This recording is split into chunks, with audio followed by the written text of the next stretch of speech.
ہمیں یحییٰ بن یحییٰ، یحییٰ بن ایوب، قتیبہ اور ابن حجر نے حدیث سنائی۔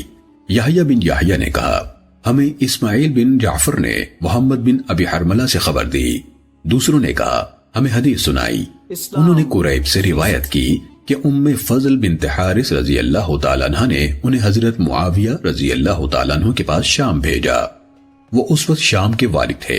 کہا چنانچہ میں شام آیا اور ان کا کام کیا، اور میں شام ہی میں تھا کہ میرے سامنے رمضان کے چاند کا شور مچا۔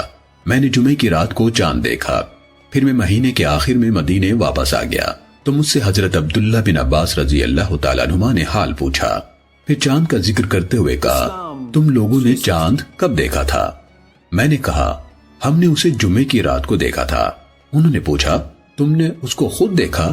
میں نے کہا ہاں، اور لوگوں نے بھی اسے دیکھا، اور انہوں نے روزہ رکھا، اور حضرت معاویہ رضی اللہ تعالیٰ عنہ نے بھی روزہ رکھا۔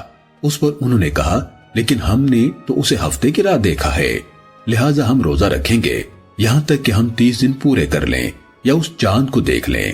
تو میں نے کہا کیا آپ حضرت معاویہ رضی اللہ تعالیٰ عنہ کی رویت اور ان کے روزے پر اکتفا نہیں کریں گے؟ انہوں نے کہا نہیں، رسول اللہ صلی اللہ علیہ وسلم نے ہمیں اسی طرح حکم دیا ہے۔